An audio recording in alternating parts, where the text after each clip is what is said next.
Well, hello everybody. Welcome to the very last edition of the Opinioneers for 2024. You never know, we might come back next year. If you haven't been good for Santa, that is, we will come back. So yes, hopefully everybody watching. The thing is, Derek, I will still have opinions despite the Christmas holidays, whether you like it or not. I suppose we have to video them and put them somewhere. So yes, we have to. Just in case anybody doesn't know who we are, and I'll try my tongue twister where I say I'm Derek Cheshire, chameleonomist. See, I did it. Innovationist, visiting professor, speaker, author and radio presenter. And my Christmas elf here is Stuart Webb. Christmas elf, yes. Strategist, fractional chief operating officer. I like that. Scientific value builder and all-round business genius. Watch the head. And of course, we would like, well, you should know, everybody should know what we're talking about. We're talking about trust and innovation. So if you have any opinions on that matter, and if Robin said he was going to come along, if he has, I'm sure we'll hear from him at some point. But please put them in the comments, and we'll pick up on them. And I did foolishly say that if anybody could get trust, innovation, and Christmas in a sensible way, not just put the words in the comments, there might be a little prize. Well, I'm going to give away a little prize. If Stuart's got a little prize, he can give one away as well. I don't know. I'm sure I can find a copy. Mine will be a workshop-y sort of prize. So I'm sure I could do something like that. But the Christmas baubles indicate that it's nearly Christmas, and I firmly believe that Christmas doesn't start until Noddy says so. There you go. Christmas has begun. So anyway, trust and innovation. Yeah, big topic. Trust comes in everywhere. And yeah, one thing I always remember from doing some of my, I suppose, innovation mapping, if you like, is trust, advice, and communications networks. The communications networks look like the structure chart, and they're absolutely effing useless. The trust and advice networks are more like the connections on a social media chart. They tend to be the ones where the useful stuff spreads around the company. And that encompasses everybody, rather than, because the communications charts seem to, they're just mappings of hierarchy, and they map out control and who's a manager and who's isn't, all the rest of it. Trust and advice networks absolutely don't. So we sort of get an inkling as to why they're important there. But if you haven't got any trust at all, you can't innovate, surely. Indeed, Derek, and this topic sort of started to become very real for me when I had discussions with people who were being asked to return to work from the into the office from, the last 3-4 years were starting in January to March 2020, when people were asked to work from home. They came to the conclusion the boss trusts me. He has put his trust on me to keep things running whilst I'm working from home, and he knows I'll do a good job. Now we're 3-4 years later on, and a lot of people are under pressure to get people back into the office. Now we could go into the reasons why we're going back into the office in another one of these Opinioneers, but the key thing that came to me was the question that people are now asking is, why doesn't the boss trust me anymore? And if you're going into the office with that in the back of your head, even if you're subconsciously thinking about it, you are in the process of already deciding you're not going to engage in innovation, because you have decided you are not going to put forward your ideas because the boss doesn't trust you. So why would he trust you to come up with a new way of doing something? Or you've got a new idea for a product. Why would the boss trust you with that new product if he doesn't trust you to work from home? And there are organizations out there. I was talking to one just recently. They have asked their employees to take 3 days a year. It's only 3 days a year, but 3 days a year to block out their calendar and say that they're not working on anything but innovative ideas. Now, whether that be with groups of people, whatever. But do you know where they do that innovation? They do it outside of the office, because they want to be able to go somewhere where they're trusted to do something different. Now, for me, the drive to get people to return to office is a lack of trust, and I think it's damaging many organizations' ability to remain innovative. Yeah, I mean, it's a funny one. I know. So, oh boy, when energy bills started going up, there was a rush to return to the office, wasn't there? I don't know if it was like if it induced a false trust with bosses or whatever, but people thought, well, my house costs a lot to heat. I'll go back to the office and let the boss pay. And it creates a false sense of security, which I suppose we all should have seen coming. But there's two aspects to the trust, isn't there? One is what it stops you doing. It can stop you innovating because, and the other one, it's a bit like, well, I suppose it is an investment in a way. It is, but you can think of, if you don't invest in this, what are the costs of? And if you lose that trust, if you don't have people doing stuff where they're supposed to do it, if they don't trust each other, they don't trust the boss doesn't trust them, what will you lose out on? And I don't think people even look as far as that, or bosses don't look as far as that. What is it you would miss out on? That would make a fine topic for an audit as well. I think, and Peter has come up with, I think an element of the lack of trust is very much down to not communicating in both directions. I think you have a point, Peter. I actually do think that there is a lack of communication going on here, but that communication has to involve the fact that when you do get people returning to the office, it has to be with good reason, rather than just we want to be able to see what you're up to. So whether that be, as with the organisation that I was talking about, where they bring people together specifically to do innovation and they want them to do it in a collaborative way. What I see is an awful lot of organisations just saying, and it's been said, we've seen it in the press, we want people back in the office, and it's not being explained why, and it engenders a feeling that people aren't trusted by management, because they feel they're being watched. And I think that stifles their ability to come up with innovative new ideas, because nobody wants to come up with an innovative idea if they're not going to be trusted.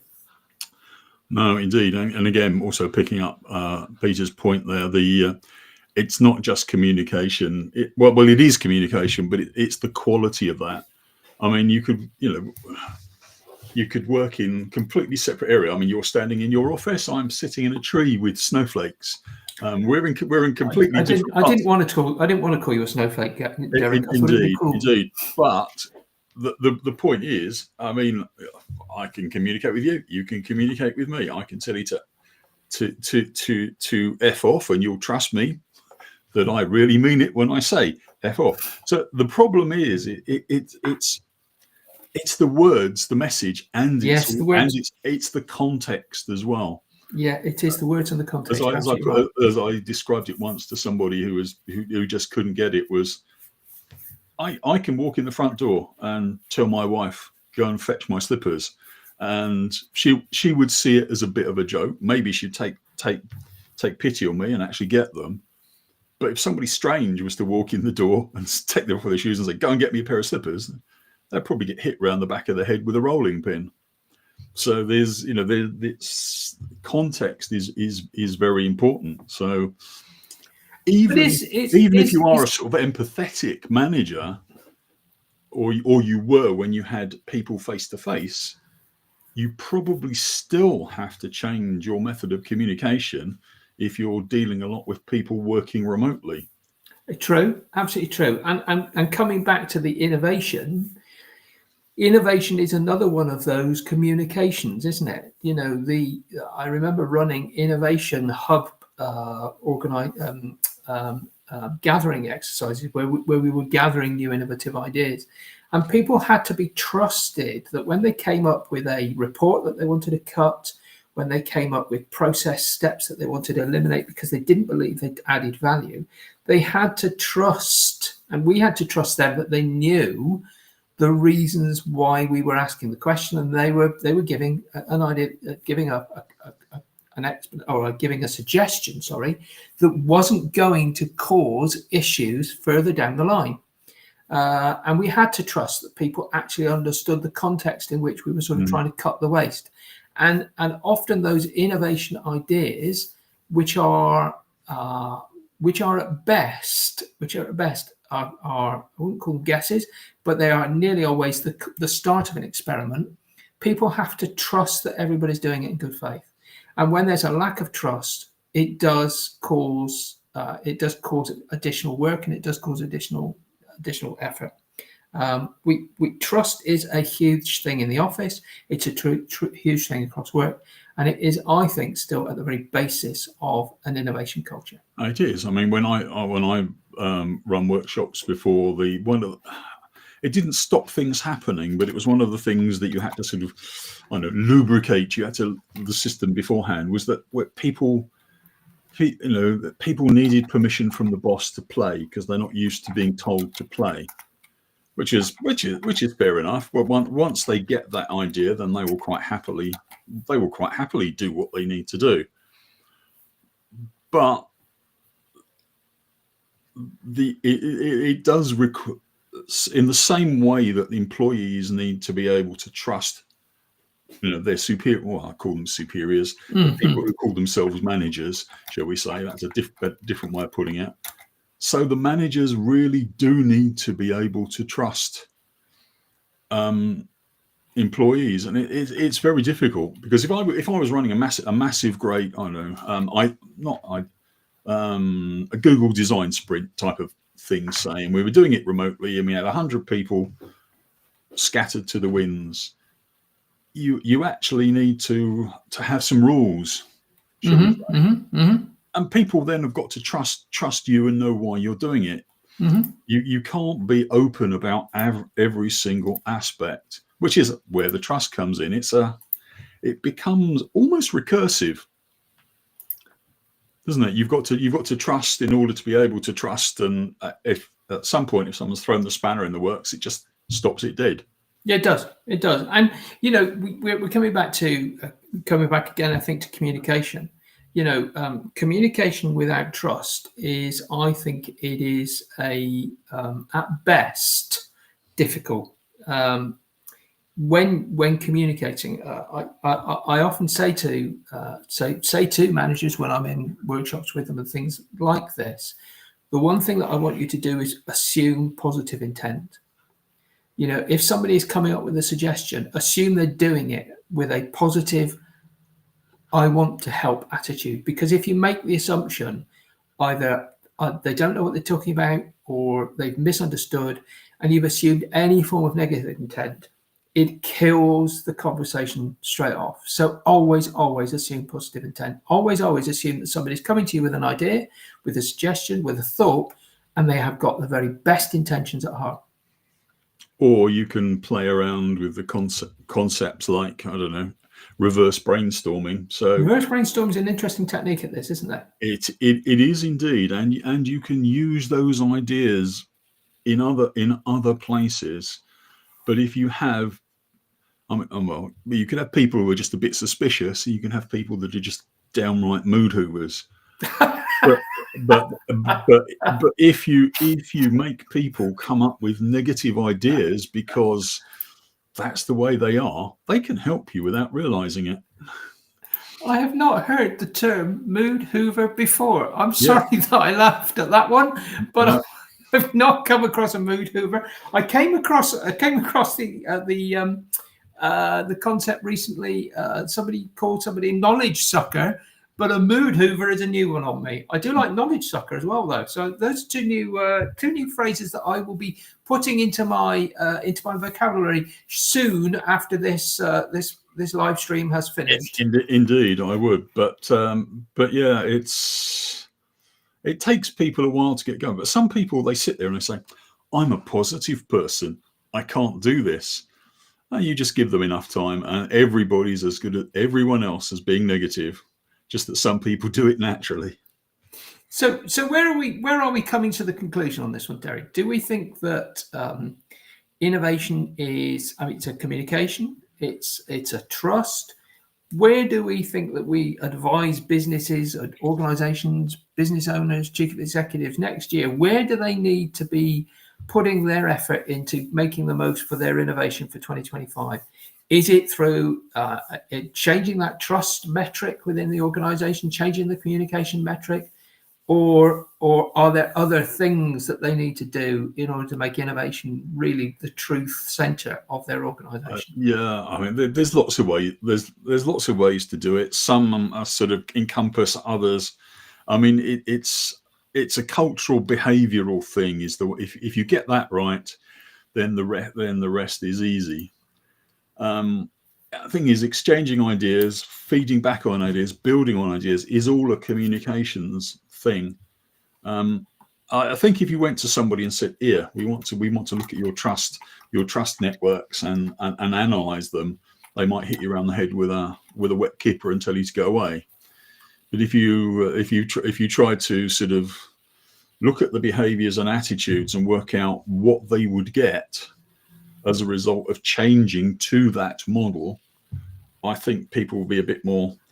But these changes, they don't take a lot of doing. They don't take a lot of doing. You can, if you're very. I mean, there was a model I put forward once. They didn't take up on it, but it would have worked very nicely for a company that we talked about using. Unfortunately, we called them change agents, which has other connotations.